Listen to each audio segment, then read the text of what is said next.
Hi, hello, welcome to a new video. In this video I will present this game played between Mamadiaro Shahriar and Duda, and the game was played in 2022. And Mamadiaro is with the white pieces, and the young candidate, young grandmaster. He's not that young actually, like 24 years old, and so let's play.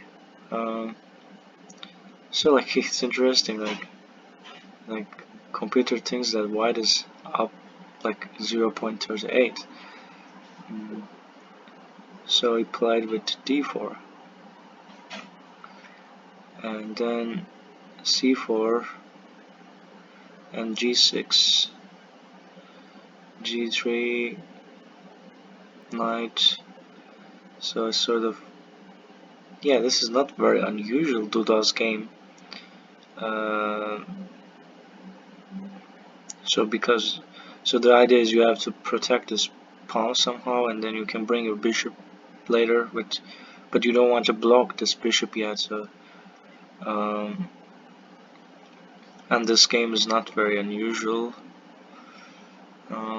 Then King's Indian, bishop. So this is like a symmetric of this black king side. And then I think one of the players think that like I know this game, and the other one is like, okay, I follow you.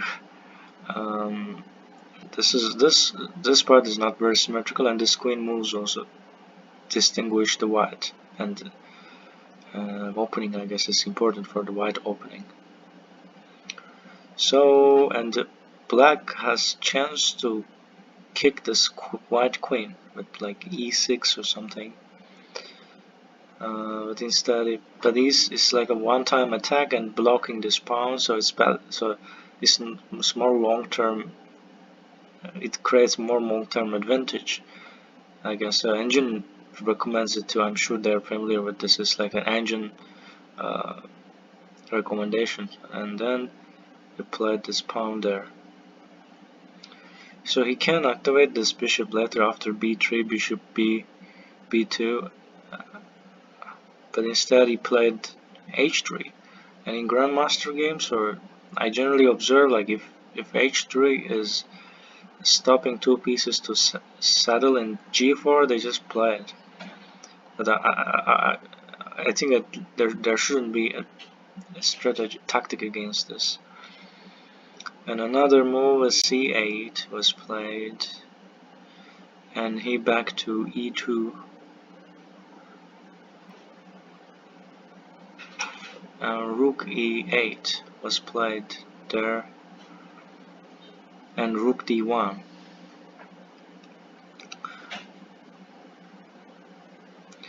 And he played a similar move. He activated his queen to this side, so and now the rooks were connected, and maybe forced it so the bishop cannot play that d2 easily, or other places easily, and he can push this pawn or something. So, but this is like just opening, yeah. So it's like there's still nothing yet. So, and then this move may be dangerous. This e4 for black,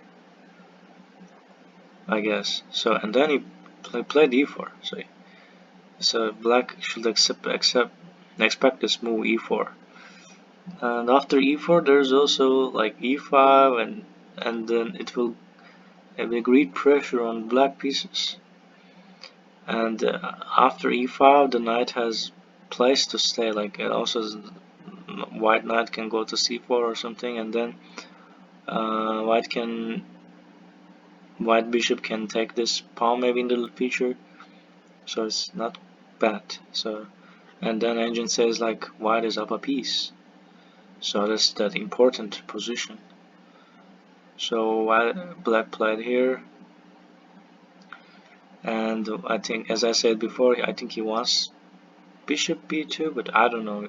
Maybe this is also prophylactic to, for some reason, to bishop c4.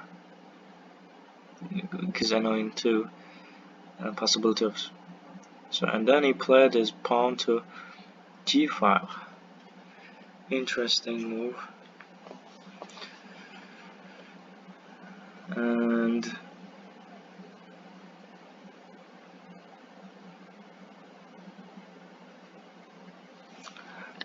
then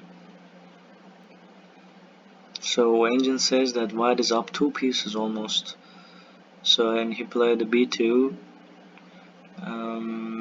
And the main idea may be like if he plays this like d file, and then he has to play. He has no place to play his bishop. So once he protect this piece with one more piece like rook, and then he can take this bishop. So this is not, and then this bishop will be free to attack this knight or bishop. So and this is like these 2 pieces can queen and knight can also attack this pawn and can get closer to the king side. So that white is quite strong in this position. Let's see what he will play.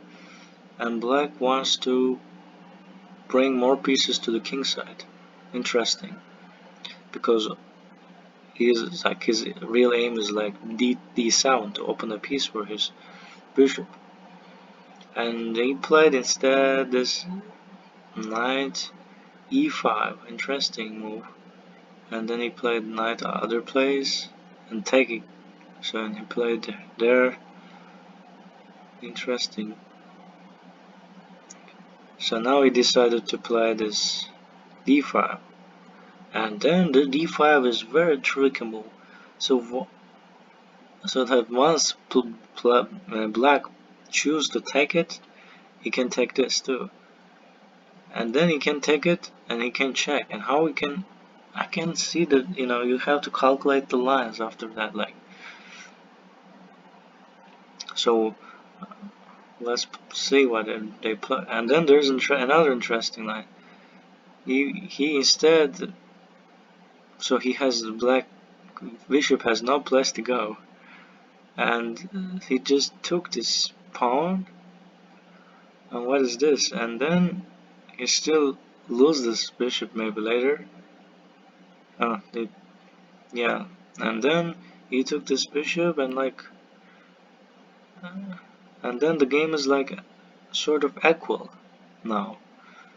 Interesting. So in terms of piece, it's almost equal, but black is up a piece, up a pawn, I guess. But later he will take it maybe. So, and he played this pawn move.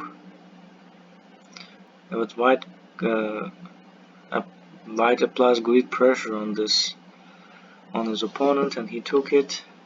And so I don't get it, like why he just gave these pieces, like he just advanced and then he took it and then he's like preparing to take it. Why? Because if once he took with this knight, then the queen will go away, so he can take this queen, can take the other queen, um, and he can take this, so he cannot take this knight because of it's protected. And he played his knight there, and white is losing here now, obviously. And then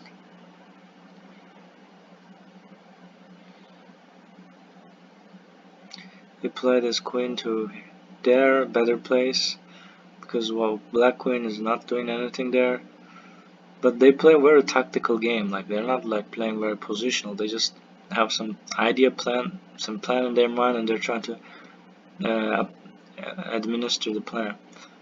Um, then another bishop. So bishop is very good at this square, but I'm worrying about black because how he will activate all his pieces there. But maybe so white seems more positional, but white lost a lot of pieces. So I don't. I can't see the maybe the bishop f5 is a strong move maybe, but it doesn't. I don't.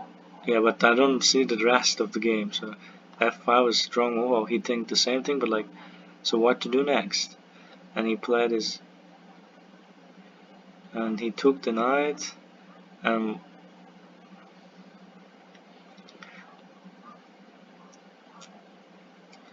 So, and then it's almost equal.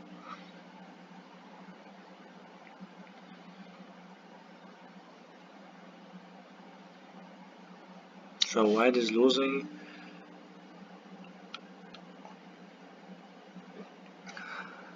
and white took this. Wow, white has also that strong pawn about to be promoted, but it's not likely because there's no way to protect it with more than one piece, I guess, at this time. So maybe Rook a7 can do that, but I think there's no way. So he just took it, and so now the pawn is gone and boy is winning. So still the black has the advantage of the additional pawns or pawn, additional pawn. So and then so they play this endgame. They must calculate their moves very wisely, otherwise they will lose it. But white pawn is quite at very good spot. So but this pawn is also at very good spot. So it's like there's a chance that you can just choose this all rook to just advance this pawn, but then this pawn will advance maybe. So I don't know which one to use. That's why it should be carefully calculated. And check, and then this dancing moves with rooks, and then he's advancing the pawn finally. So can he do that? It says white is losing like a bishop. How to do that? So, but white is losing. But if black does one single mistake, then so that this white rook cannot just protect it because then other pawn will be promoted after taking the bishop. So he wants to take this bishop, and then what's gonna happen next? So this pawn can be promoted, I guess. So then there's no way to stop this pawn from being promoted, and then black won easily. Wow, that was a very interesting game. Like they are like following some plans, but then the plan doesn't work. But like one of the players is quite familiar with this line, and then playing like an engine. And that's all I want to say. Thank you very much for watching this video.